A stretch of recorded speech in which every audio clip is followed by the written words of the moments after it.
नमस्कार दोस्तों, पिछली वीडियो में हमने जाना था जैविक और अजैविक घटकों के मध्य अंतरक्रिया और पारिस्थितिक तंत्र के भेद। अब हम जानेंगे खाद्य श्रृंखला और खाद्य जाल के बारे में। तो सबसे पहले जानते हैं खाद्य श्रृंखला यानी कि फूड चेन क्या होती है। तो चलिए समझते हैं। एक जीव से दूसरे जीव में भोज्य पदार्थों का स्थानांतरण खाद्य श्रृंखला कहलाता है।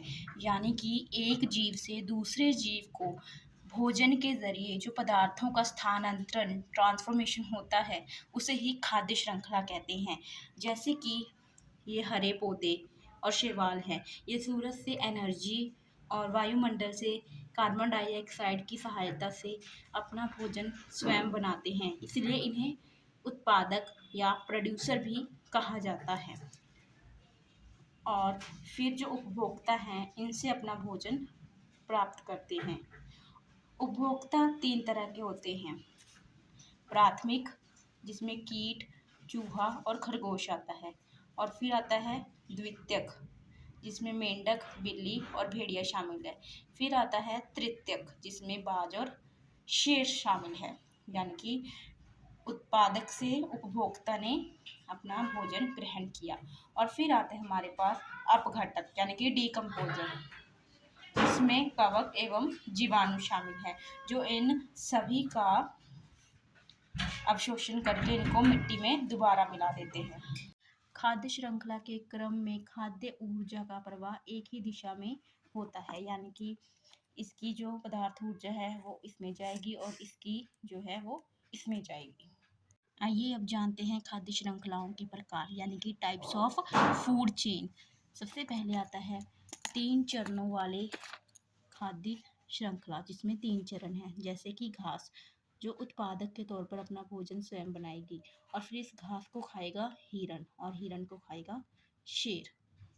इसी तरह 4 चरणों वाली खाद्य श्रृंखला, जिसमें सबसे पहले घास, घास को खाया कीड़े ने, फिर कीट को खाया मेंढक ने और मेंढक को खा लिया बाज ने, और यहीं पे ये श्रृंखला खत्म होती है।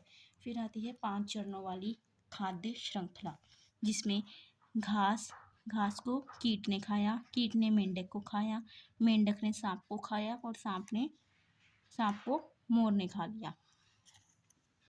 तो इस तरह से हमने देखा कि खाद्य श्रृंखला के 3 प्रकार हैं।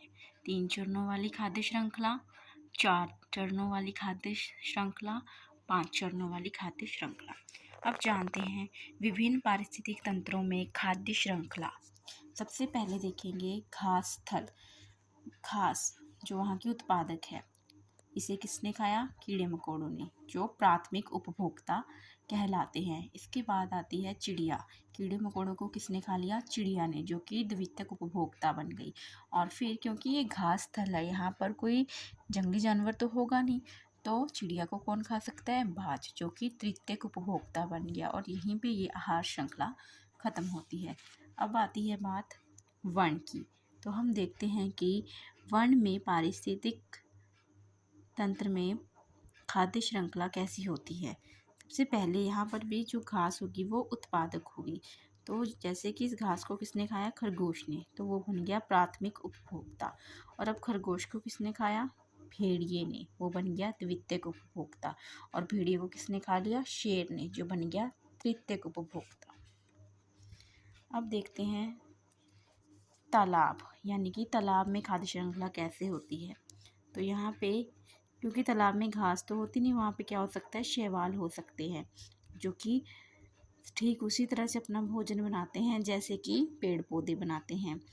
और इसे कौन खाता है? जलीय पिस्सू, यानी कि जो जल में रहने वाले कीड़े मकोड़े होते हैं, और ये प्राथमिक उपभोक्ता होते हैं। और इन्हें कौन खाता है? मछलियाँ, जो द्वितीयक उपभोक्ता बनती हैं। और मछलियों को कौन खाएगा? बगुला, जो कि तृतीयक उपभोक्ता है। इस तरह से ये सारा चक्र चलता रहता है। इसे ही खाद्य श्रृंखला कहते हैं, यानी कि फूड चेन कहते हैं। आई होप आपको ये कॉन्सेप्ट अच्छे से समझ आया होगा। हम हमारी अगली वीडियो में जानेंगे फूड वेब के बारे में, यानी कि फूड जाल के बारे में।